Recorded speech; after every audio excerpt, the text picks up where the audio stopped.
पासून सगळे लोक लांब जा, आपली इतकी प्रगती होणार की प्रचंड. दुसरं काम, एकमेकाच्या बांधा फोडायचे बंद करायचे. बांधा फोडायचे नाही, वाट नसली तर वाट द्यायची. त्या बांधा काही 5-5 पिढ्या झाल्यात आपण एकमेकाला बोलत नाहीये. 5-5 पिढ्या एवढी दुश्मनी झाली. त्या 2 फुटाच्या बांधात तुम्हाला ऊस होऊन जर झाला फोडला तुम्ही तर 2च फूट फोडताना जास्त नाही. 1 टन ऊस होईल फोडलेला राहणार 5,000चा. पण भांडणं जर झाले ना 1 लाख रुपये कोर्टात आणि पोलीस स्टेशनला जाते. आणि जेलला बसला ते वेगळं.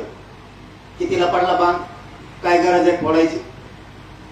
त्यापेक्षा 1-1 फूट उलट सोडून द्या मोठ्या मनानं. वाट नसेल तर त्याला रस्ता द्या, जाऊ द्या त्याला रानातून, काय फरक नाही पडत. सहकार्य करायचं शिका. लोक आपल्या खोट्या प्रतिष्ठेत जगून आपल्याला दुश्मनीकडे लावते. त्यामुळे पिढ्यांना पाच वाटलं होतं. आणि जे आपल्या बापाने केलं ते पोरग करतं पुढं पुन्हा. म्हणून त्या बांधाच्या भानगडीतून पुरे लांब जा. बाकीचं मी तुम्हाला काय काही पडू देत नाही. मी आहे तर तुम्हाला टेन्शन नाही. कोणी दुश्मन व्हायला तुम्हाला, आपण तुमच्या सगळ्यात पुढे मी राहणार. तुम्ही काळजीच करू नका. दुश्मनीचं टेन्शन घेऊ नका. मी चांगले चांगले गार गेले जातात. मगाशी कोणीतरी सांगितलं भाषण करताना की एमपीसीचा मुद्दा, एमपीसीच्या मुद्द्यात सुद्धा जात नाही बघितली मी. तिथल्या एका पोरीचा फोन आला, मी फाशी घेईन.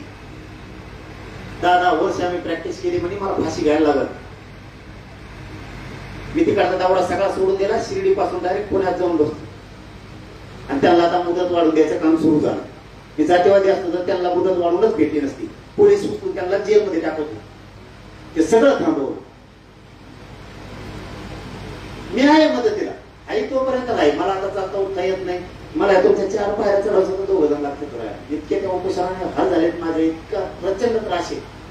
कधी माझ्या पोटात आग होईल ना सांगता येत नाही. तर 1 मिनिटात खाली बसावं लागतं, इतकी प्रचंड आग होती. कारण त्या उपोषणाने माझ्या शरीरात काही राहिलं नाही. चालता चालता चक्कर येईल, अंधार आहे, त्या डोळ्याला ऑटोमॅटिक. परिस्थिती त्या उपोषणामुळे खूप हाताच्या बाहेर गेली.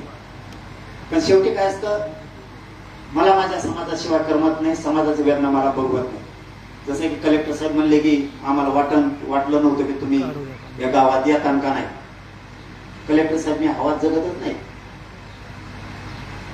जो हवात जगतो म्हणून तर समाजाची माती होती. मग वाटलोच त्यांच्यामुळे होतं. माझ्यावर माझ्या समाजाने जबाबदारी टाकली. मला मुलगा म्हणून समोर केलंय.